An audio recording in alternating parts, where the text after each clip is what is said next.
Court ने शुक्रवार को सुनवाई के दौरान उत्तर प्रदेश बोर्ड मदरसा एजुकेशन एक्ट 2004 को गैर आईनी करार देते हुए इलाहाबाद हाई कोर्ट के फैसले पर रोक लगा दी है। सुप्रीम कोर्ट ने कहा कि इलाहाबाद हाई कोर्ट की ये दलील गलत है कि मदरसा बोर्ड की स्थापना सेक्युलरिज्म के सिद्धांतों का उल्लंघन है। वहीं सुप्रीम कोर्ट के फरमान के बाद सियासत तेज हो गई है। सवाल ये उठता है कि योगी सरकार की ये दलील क्या वाकई में मुस्लिम समुदाय पर अटैक है या इन मदरसों में पढ़ने वाले बच्चों के मुस्तकबिल को लेकर फिक्र। देखिए ये रिपोर्ट। सुप्रीम कोर्ट ने UP board of Madrasa education act 2004 को असंवैधानिक करार देने वाले इलाहाबाद हाई कोर्ट के फैसले पर रोक लगा दी है। सुप्रीम कोर्ट ने हाई कोर्ट के 22 मार्च के आदेश को चुनौती देने वाली अपीलों पर नोटिस जारी किया है। कोर्ट का कहना है कि हाई कोर्ट के फैसले से 17 लाख छात्रों पर असर पड़ेगा और छात्रों को दूसरे स्कूलों में स्थानांतरित करने का निर्देश देना उचित नहीं है। प्लान उन्होंने चेंज किया है। यूपी सरकार ने वहाँ मदरसा बोर्ड को सपोर्ट किया था। यहाँ पर उन्होंने कहा कि अब जजमेंट आ गया है हाई कोर्ट का और हम उसको स्वीकार कर रहे हैं। इम्प्लीकेशन ऑफ दिस ऑर्डर अब क्या सुप्रीम कोर्ट इस पर कहेगा वो अलग बात है, लेकिन उन्होंने जो किया है वो उसको उन्होंने स्पष्ट सुप्रीम कोर्ट के सामने कर दिया। फिलहाल 2004 के मदरसे बोर्ड कानून के तहत ही मदरसों में पढ़ाई लिखाई चलती रहेगी। सुप्रीम कोर्ट ने अपने आदेश में कहा कि इलाहाबाद हाई कोर्ट का फैसला प्रथम दृष्टया सही नहीं है, क्योंकि हाई कोर्ट का ये कहना सही नहीं है, ये धर्मनिरपेक्षता का उल्लंघन है।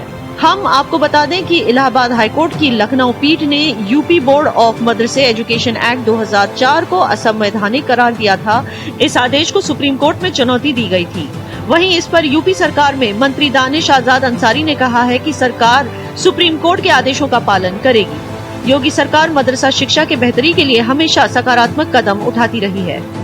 माननीय सुप्रीम कोर्ट का अभी जो निर्णय आया है उस निर्णय की हम सब स्टडी करेंगे और निश्चित तौर पे जो भी मदरसा शिक्षा के लिए बेहतर निर्देश प्राप्त हुए हैं उन निर्देशों को ज़रूर हम लागू करने का काम करेंगे। उत्तर प्रदेश की हमारी योगी सरकार पूरी ईमानदारी और तत्परता से प्रधानमंत्री मोदी जी के लीडरशिप में हमेशा मुस्लिम समाज के अच्छी शिक्षा के लिए हमेशा प्रयासरत रही है। आज रमज़ान के इस पाक एवं पवित्र महीने में अलविदा के दिन सुप्रीम कोर्ट के माननीय जजों ने मदरसों के लिए जो फैसला सुनाया है उसका मैं तहे दिल से स्वागत करता हूं और इस केस में जुड़े सभी लोगों का बधाई देता हूं। जिन लोगों ने हाई कोर्ट के फैसले के विरुद्ध जाकर के सुप्रीम कोर्ट में लड़ाई लड़ी है उन सबको मुबारकबाद देता हूं। वहीं सुप्रीम कोर्ट के फैसले के बाद इस पर वार पलटवार का खेल तेज हो गया है। सत्ता पक्ष ने इसे विपक्ष का पुराना एजेंडा करार देते हुए कहा कि विपक्ष ने हमेशा मुस्लिम समाज को वोट बैंक की तरह इस्तेमाल किया है। समाज के वोट बैंक का राजनीतिक इस्तेमाल करके सत्ता की कुर्सी पर बैठने का काम किया है। वहीं इस फैसले से मुस्लिम पक्ष में खुशी की लहर दौड़ गई है। इस्लामिक सेंटर ऑफ इंडिया के अध्यक्ष ईदगाह इमाम मौलाना खालिद रशीद फिरंगी महली ने इसका स्वागत किया है। Bureau report, Bharat express. और बहस पर बात करने के लिए आज जो गेस्ट हमारे साथ मौजूद हैं उनका आपसे तारुफ करा दूं। आचार्य मदन जी महाराज हमारे स्टूडियो में मौजूद हैं। आज हिंदू धर्माचार्य हैं। हाजी नाजिम खान साहब इस्लामिक स्कॉलर हैं और सौरभ दुबे राजनीतिक विश्लेषक। सौरभ दुबे जी, क्योंकि भाजपा यहाँ आई नहीं, क्योंकि सुप्रीम कोर्ट का फरमान उनके खिलाफ चला गया, तो आप ही से पूछ लेती हूँ, योगी जी को चैन नहीं है क्या? अरे इतने अच्छे अच्छे काम किए उत्तर प्रदेश में, डेवलपमेंट, टूरिज्म, इकोनॉमी, महिला सुरक्षा को लेकर, मगर बातें हमेशा एक समुदाय को पराये कर देने की। कभी मस्जिद तोड़ने की बात, कभी हलाल बैन, कभी मदरसा बैन। मुस्लिम वोट सारे गवा के ही सांस लेंगे क्या सौरभ जी? जी आपको आवाज आ रही है? जी जी जी। अगर उत्तर प्रदेश के मुख्यमंत्री आदरणीय योगी आदित्यनाथ जी किसी व्यवस्था को सही करना चाहते हैं तो उसमें क्या दिक्कत है? हम खत्म कर रहे हैं किसी व्यवस्था को? वही अगर आप मदरसों की बात कर रहे हैं, उत्तर प्रदेश के अंदर प्राचीन काल से कितने मदरसे चलते आ रहे थे जिनके अंदर शिक्षा का बहुत अभाव था। शिक्षा के अंदर जो है गड़बड़ियां थी, बच्चों के भविष्य से खिलवाड़ किया जा रहा था। कई जो है मदरसे ऐसे थे जहाँ पर अवैध फंडिंग हो रही थी और वो पकड़े भी गए जांच में। तो योगी आदित्यनाथ जी ने ऐसा तो कोई भी काम नहीं किया जो आपका संविधान के खिलाफ हो, जो आपके जो है कानून के विरोध में हो। कानूनन जो है उन्होंने एक कदम उठाया कि मदरसे को जो है वो एक हाथ में कुरान, एक हाथ में कंप्यूटर, उसके माध्यम से जोड़ा जाए। तो जब देखिए केंद्र सरकार जो है वो मदरसों की जो है उसने सभी राज्य सरकारों को निर्देश दिया था कि आप अपने अपने यहाँ जो मदरसे हैं वहाँ पर जो फंडिंग हो रही है वो किस प्रकार की फंडिंग है उसका पता करिए और मदरसों के अंदर क्या क्या शिक्षाएं क्या क्या सब्जेक्ट जो जो निर्धारित किए गए उसके बारे में जानकारी लीजिए। तो उत्तर प्रदेश के अंदर वो जो केंद्र सरकार का निर्देश था उसके अंतर्गत उत्तर प्रदेश राज्य सरकार जो है वो जब उसको पूरा जांचा पड़ताला गया तो वहाँ पर कई मदरसे ऐसे पाए गए जिसके अंदर अवैध फंडिंग हुई थी और उन मदरसों पर बकायदे कार्रवाई की और वो मदरसों पे कार्रवाई होने के बाद कई मौलाना ने स्वीकार किया कि हाँ ये मदरसे जो है जो नियमता चलनी चाहिए थे उस नियमता नहीं चल रहे हैं। ये कई मौलानाओं ने स्वीकार किया, कई धर्मगुरुओं ने मुस्लिम धर्मगुरुओं ने स्वीकार किया और योगी आदित्यनाथ जी के साथ वो खड़े हुए कि आप ठीक है मदरसों को जो है अगर आप मदरसों को चाहते हैं कि मदरसों को विकसित धारा से जोड़ा जाए केंद्र सरकार के साथ राज्य सरकार के साथ एक हाथ में कुरान की बात एक हाथ में कंप्यूटर की बात अंग्रेजी का माध्यम भी उसके अंदर जोड़ा जाए तो जिस प्रकार से कई भाषाओं को पहले शामिल नहीं किया जाता था तो ये जी बिल्कुल मॉडर्न एजुकेशन होनी चाहिए, छात्रों को पूरा वो मौका मिलना चाहिए मॉडर्न एजुकेशन का। हाजी नाजिम साहब, मदरसे में पढ़ाई के नाम पर बच्चों की जहनियत से सेक्युलरिज्म की मयार खत्म कर देना ये कहां तक जायज है? अगर उन बच्चों को भारत में हिंदू क्रिश्चियन और सिखों के बीच रहना है तो उन्हें कैसे सिखाया जा सकता है कि उनके त्योहारों में शमूलियत नहीं करनी है या जो लोग वो त्योहार मनाते हैं उनसे अल्लाह नाराज होते हैं, ये कैसे सिखाया जा सकता है बच्चों को? हाँ देखिए, जिस तरीके से अभी आपने बात कही है तो मैं सबसे पहले एक बात ये कहना चाहता हूँ। देखिए ये गंगा जमनी वाला तहजीब देश है और इस मुल्क के अंदर हमेशा सब अमन व सुकून वाली बातें होती है रहती है, लेकिन जहां पर एक मुस्लिम समुदाय को लेकर बार बार जब टारगेट किया जाता है वहीं पर उनके मदरसों को भी टारगेट करते हैं। आपने देखा होगा कि अभी जिस तरीके से हमारे मैंने आपको कोई और सवाल पूछा हाजी नाजिम साहब, मुझे बस इतना जवाब दीजिए कि मदरसों में जो अनसेक्युलर चीजें बच्चों को पढ़ाई जा रही हैं कहां तक जायज है? अच्छा ये बता दीजिए, मेरे दीन तालीम की अगर बातें करी जाती तो वहां का अनसेकुलर वाली बातें, अरे देखिए वहां पर कुरान बच्चों को ये कहा जाए कि आप त्योहार नहीं मना सकते हिंदुओं के साथ सिखों के साथ, आप उनके साथ खुशियों में शामिल नहीं हो सकते, एक सेक्युलर मुल्क में इस तरह की सीख कितनी जायज है? सुन तो लीजिए, देखिए जब आप बात करती है तो हाजी नाजिम का आप जवाब नहीं सुनते। हाजी नाजिम मेरे सवाल का जवाब दीजिए, मैं आपको गोल गोल भटकने नहीं दूंगी। सवाल का जवाब दीजिए, क्या ये सही है या गलत? ये देश संविधान से चलेगा, ये किसी की आस्था से चलेगा? इस तरीके की बात आप क्या बता रही है? तो फिर आपकी भी आस्था नहीं चलेगी, अगर आस्था नहीं चलेगी तो आपकी भी आस्था नहीं चलेगी, ये क्या बात हुई? संविधान सुन लीजिए, ये सवाल का जवाब दो। मेरे ये संविधान ही मुझे मेरे रिलीजियस को मानने की परमिशन देता है और ये किस तरीके की क्या मानने की परमिशन देता है?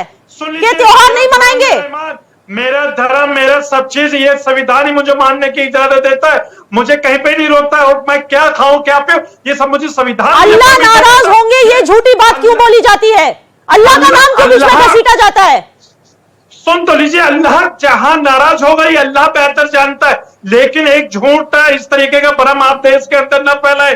अल्लाह किससे नाराज होगा किससे नहीं, इस तरीके की बात ना आप कर सकते ना हाजी नाजिम कर सकता। बिल्कुल, तो आप मानते हैं कि अगर किसी भी मदरसे में इस तरह की बात सिखाई जाए तो उस मदरसे को बंद होना चाहिए, आप मानते हैं ये बात? क्योंकि ये बात जायज नहीं है। मदरसे के अंदर कहीं भी कोई ऐसी बात नहीं सिखाई जाती, मदरसे के अंदर अच्छी तालीम आज पूरा दिन सोशल मीडिया पे कौन सी वीडियोस फ्लैश हो रही हैं, आपको देखने की जरूरत है। मैंने आपको पिछली बार भी कहा था जानकारी और रिसर्च रखने की जरूरत है, आपको जानकारी के साथ ही आपके साथ डिबेट करता हूँ। तो आपको जानकारी के साथ आपके साथ डिबेट नहीं करता, ये बता दीजिए। सुन लीजिए, सोशल मीडिया पर तो बहुत ऐसी वीडियो चलती है जो फेक वीडियो होती है, क्या फेक वीडियो अच्छा। प्रमाणित करेंगे क्या वो वीडियो? तो आप मानते हो कि मुसलमान होते हुए हम हिंदुओं का त्योहार मना सकते हैं? आप मानते हो ये बात? आप टीवी पे बोलोगे ये बात? क्या हम हिंदुओं के त्योहार मना सकते हैं या नहीं? सुन लीजिए हाँ या ना? सुन लीजिए, ये संविधान देता है, ये संविधान सबको इजाजत देता है कि हिंदू मुस्लिम भाई आपस में एक रहे। जब हिंदू मुस्लिम भाई एक रह सकते तो एक साथ त्योहार क्यों नहीं मना सकते? अरे मेरी ईद हिंदू भाई बनाए, यही चीज हाजी नाजिम बनाए। तो हाजी नाजिम साहब, अगर आप इस चीज से इत्तेफाक रखते हैं तो आपको कोई एतराज नहीं होना चाहिए। अगर सिर्फ वो अवैध किस्म के जो मदरसे हैं, क्योंकि आपको पता होना चाहिए 25,000 में से 8,000 अवैध चल रहे हैं, उनको कोई राज्य की मान्यता नहीं है, रिकॉग्निशन नहीं है, उनको बंद करने की बात की जा रही है। आचार्य मदन जी, आचार्य मदन जी, सुप्रीम कोर्ट का फरमान है कि अगर बैन लगाना ही है तो सिर्फ मदरसे को सिंगल आउट नहीं कर सकते, क्योंकि ये गैर आईनी हो जाएगा, अनकॉन्स्टिट्यूशनल। आप भी धर्मगुरु हो, क्या हिंदू धार्मिक गुरुकुलों में ऐसी कोई भी सीख दी जाती है जिससे भारत की सेक्युलरिज्म खतरे में पड़ सकती है आने वाली पीढ़ियों में? ज्ञाना जी, ऐसा बिल्कुल नहीं है। गुरुकुल की शिक्षा पद्धति प्राचीन वैदिक शिक्षा पद्धति पर निर्भर है, जो इस देश को अपनी मातृभूमि मानते हैं। क्योंकि वेदों की भूमि भारत भूमि है, तो वेदों से उत्पन्न जितने भी संप्रदाय हैं, धर्म हैं, हम तो वेदो अखिलो धर्म मूलम कहते हैं कि समस्त धर्मों का जो मूल है वो वेद है, वेद ज्ञान का भंडार है। तो उस आधार पर भारत की संस्कृति ने कभी भी मानव में भेद नहीं किया। तो ऐसी भेदभावपूर्ण शिक्षा और जन्मजात जातिगत व्यवस्था वेदों में नहीं है। तो हमारे गुरुकुलों का एक अलग ही स्तर है। और हम लोग हिंदू लोग जिस कैलेंडर को मानते हैं वो कैलेंडर विश्व का सबसे प्राचीन कैलेंडर है और सबसे बड़ा है। वानर सभ्यता है आज 3000-5000 साल से पीछे नहीं जा पा रही। हमारा युगों युगों का, हजारों लाखों करोड़ों साल का एक वैदिक परंपरा है। जहां तक रही मदरसों की बात, आपने अभी खुद बताया कि 25,000 मदरसों में लगभग 8,500 मदरसे अवैध रूप से चल रहे थे। ये अवैध मदरसे हों या वैध मदरसे हों, सवाल ये है कि जब 10वीं का बच्चा, हमारे जो समानांतर जो बच्चा मैट्रिक पढ़ रहा है, 10वीं पास कर रहा है, 12वीं कर रहा है, वहां पर मुंशी और मौलवी की टाइटल दिए जा रहे हैं, वहां पर आलिम का टाइटल दिया जा रहा है 12th पास को, अंडर ग्रेजुएट में कालिम दिया जा रहा है, फाजिल दिया जा रहा है पोस्ट ग्रेजुएशन में। तो ये जो अंतर आइडेंटिटी का है, वो जो पहले से डिफरेंसेस कर रहे हैं, अब लगभग 17 लाख बच्चे अगर इस तरह से पढ़ रहे हैं और एक नई जनरेशन पैदा हो रही है इसी यूपी के अंदर, उत्तर प्रदेश में, जहां भारत की संस्कृति का कई सम्मिलित रूप हम भारत में देख सकते हैं। काशी देख सकते हैं जहां पर समस्त राज्यों के विद्यार्थी वहां पढ़ते हैं, कई कल्चर वहां पर, कई भाषाएं वहां पर मिल सकती है। ऐसे में मदरसों के माध्यम से अगर आप अलग आइडेंटिटी पैदा कर रहे हैं समाज में, तो उसका परिणाम क्या जाएगा? सवाल ये है। बिल्कुल, समाज में इख्तलाफात होंगे, लोग एक दूसरे के खिलाफ हो जाएंगे। हाजी नाजिम साहब, क्योंकि आप हमेशा भाजपा को क्रिटिसाइज करते हैं, तो इस तरह से मैं समझ गई कि आपका सियासी झुकाव किस तरफ है। इसलिए यह सवाल आपके लिए है कि 2004 में उत्तर प्रदेश में जब ये मदरसा एक्ट आया था, तब एसपी की सरकार थी, समाजवादी पार्टी की। उस समय क्यों नियम नियुक्त नहीं किए कि बच्चों को सिर्फ मजहबी तालीम नहीं बल्कि मैथ, साइंस, फिजिक्स जैसे सब्जेक्ट्स भी लाजमी हों? इनफैक्ट मजहबी तालीम को ऑप्शनल बनाते। और ये क्यों नहीं लागू किया कि कोई भी मदरसा अवैध तरीके से ना खुले और ना चले? तो इन मामलों में एसपी की सरकार अगर तब सख्ती दिखाती तो फिर आज ये हालात नहीं होते कि 25,000 में से 8,000 मदरसे गैर कानूनी चल रहे हैं। याना मीर जी, देखिए जिस तरीके से ये आपने मदरसे के बारे में कहा, 2004 का एक्ट के बारे में भी कहा, तो मैं अभी बता दूं कि सुप्रीम कोर्ट का जो फैसला है, वो सुप्रीम कोर्ट ने क्या कहा कि इस तरीके की कोई भी असंवैधानिक के बातें नहीं है इसके अंदर, ना कोई इसमें एक मजहब को लेकर कहीं एजुकेशन की बात करी गई है। सुप्रीम कोर्ट ने कहा ना, तो 2000 एक्ट को लेकर जिस तरीके से हाई कोर्ट का फैसला आया था, सुप्रीम कोर्ट ने उसको बिल्कुल, मैं एक तरफ से स्टे दे दिया है कि बिल्कुल के सुप्रीम कोर्ट ने हाई कोर्ट के फैसले को एक तरफ से रद्द कर दिया है। तो अब ये बता दीजिए, जब सुप्रीम कोर्ट जो देश के सर्वोच्च न्यायपालिका है, उसने मान लिया कि एक मजहबी तौर पर एजुकेशन नहीं दी जा रही, इसमें सबके एक साथ लेकर पढ़ाई की एजुकेशन जो है वो दी जा रही है, तो आप लोग कैसे कह सकते हैं कि एक धर्म को लेकर एजुकेशन दी जाती है? मैं कहता हूं कि भारत के हर नागरिक को मदरसे में तालीम लेनी चाहिए, लेकिन जब तालीम का नंबर आएगा तो क्या कहेंगे कि हम मदरसे में पढ़ने जाते हैं, हमको ब्रेन वॉश कराया जा रहा है, हमारा धर्म परिवर्तन कराया जा रहा है, मदरसे को बदनाम करने की कोशिश करी जाती है। लेकिन जिस तरीके से आपने ओपनिंग रिमार्क्स में ये कहा था कि क्रिश्चियन के बच्चों के साथ, हिंदू के बच्चों के साथ ये मदरसे के बच्चे क्यों नहीं पढ़ सकते?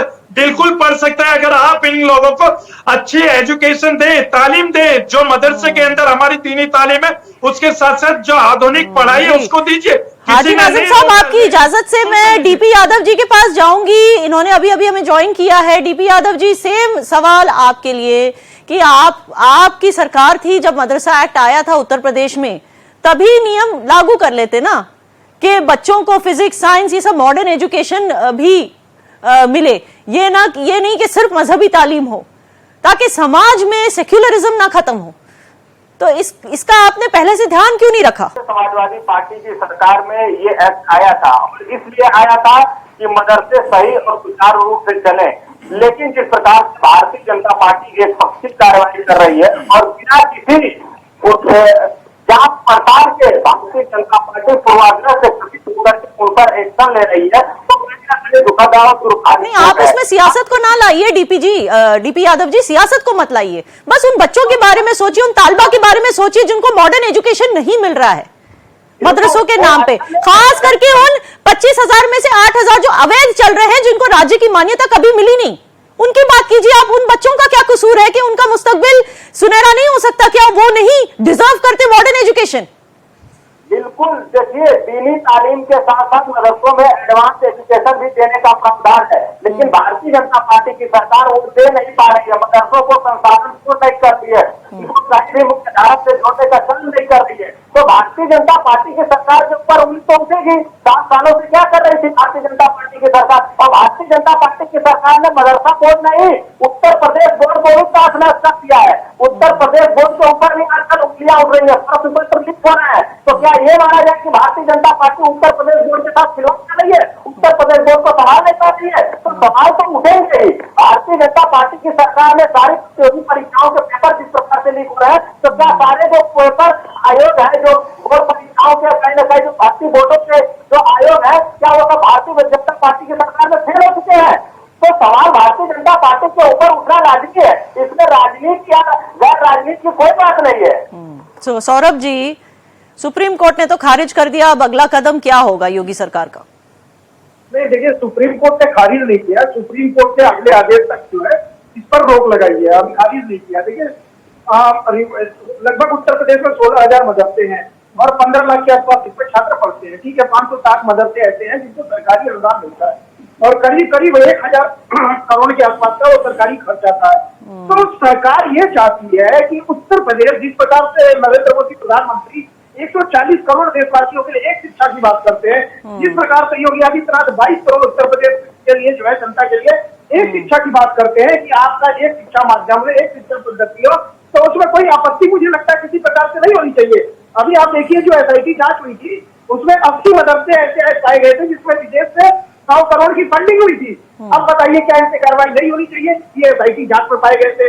देखिए अगर किसी भी धर्म में, चाहे वो हिंदू धर्म हो चाहे मुस्लिम धर्म हो, कोई भी धर्म हो, अगर उसके अंदर शिक्षा के रूप में गलत जो है, गलत की बात अब हम करेंगे, शिक्षा के रूप में अगर गलत सिखाया जाता, आचार्य मदन जी, और यही सवाल फिर मैं हाजी नाजिम साहब से भी करूंगी। आचार्य मदन जी बता दीजिए, किसी भी धार्मिक स्कूल में कोई भी उस्ताद अनसेक्युलर सीख देते हुए पकड़ा जाए तो उसकी क्या सजा होनी चाहिए? फर्ज कीजिए जैसे कुछ मदरसा के टीचर्स अगर सिखाएं कि हिंदुओं के साथ ज्यादा मिलने जुलने से अल्लाह नाराज हो जाते हैं, ऐसा तो कुरान में कहीं वाजिया नहीं है, और मतलब ये मजहब की भी गलत ट्रेनिंग दे रहे हैं। या फर्ज कीजिए कोई हिंदू गुरु अगर सिखाते हुए पकड़ा जाए कि गाय की तस्करी करने वालों को फौरन मार देना चाहिए, तो ऐसे धर्म गुरु या मौलवी जो धर्म के नाम पे गलत सीख देते हैं और समाज में तनाव पैदा करते हैं, इनकी क्या सजा होनी चाहिए?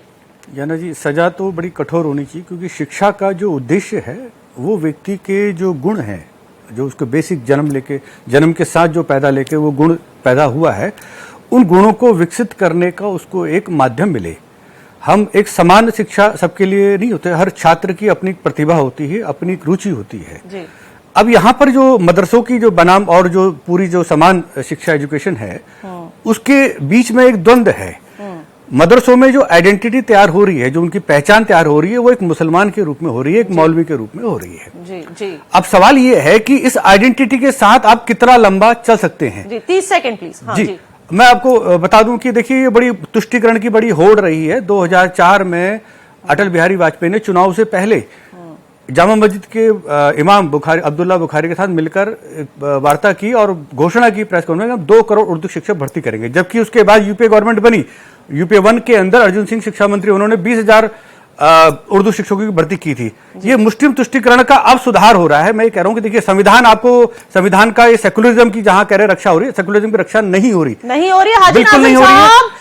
ऐसे पढ़ाने वालों को, ऐसे उस्तादों को, तालीम देने वालों की क्या सजा होनी चाहिए? 30 सेकंड में। हाँ, देखिए जिस तरीके से मौलाना और मौलवियों को लेकर एक टारगेट बनाया जाता है, उनके खिलाफ इस तरीके के टारगेट की बात नहीं हो रही है। मैंने साफ पूछा, आपको सुनाई कम देता है हाजी नाजिम साहब? साफ पूछा,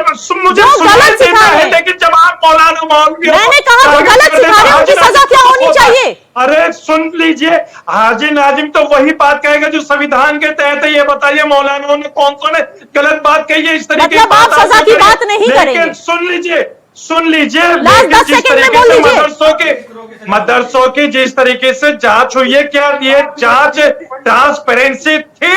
मैं आपसे पूछना चाहता हूं और इसके साथ साथ ये पूछना चाहता हूं, जब मदरसों की जांच होती है तो मठ की जांच क्यों नहीं होती? क्यों गोरखकुल की जांच क्यों नहीं मठ होती? की जांच की भी क्यों बात मंदिरों की, जांच क्यों नहीं आचार्य होती? जी ने मठ की जांच की बात की। आचार्य जी ने कहाँ कहा हुई? चाहे वो हिंदुस्तान कहाँ हुई? हो हम तो कह रहे या हैं मौलवी हो। बच्चे देश का भविष्य हैं और देश के साथ जुड़े हुए हैं, तो देशद्रोह का मुकदमा चलेगा अगर कोई भविष्य के साथ खिलवाड़ करता है। बिल्कुल, भविष्य के साथ खिलवाड़ करने वाले पे देशद्रोह का ही मुकदमा चलेगा, चाहे मौलवी हो या कोई धर्मगुरु हो। बहुत बहुत शुक्रिया आप सबका हमारे साथ जुड़ने के लिए, बहुत बहुत शुक्रिया। मदरसे में पढ़ने वाले तालबा उनके सुनहरे मुस्तकबिल की खातिर यहां की तालीम, यहां के सिस्टम को दुरुस्त करना बेहद जरूरी है, ताकि यहां से निकलने वाले छात्र बाहर के छात्रों के साथ कंधे से कंधा मिला सके, बड़े प्रतियोगिताओं में अपना लोहा मनवा सके। मैं याना मीर डंके की चोट पर कहती हूं, गरीब तबके के छात्र पर सिर्फ मजहबी शिक्षा लादना, उनको मॉडर्न एजुकेशन से भविष्य सुधारने का मौका ना देना, ऐसा नहीं चलेगा।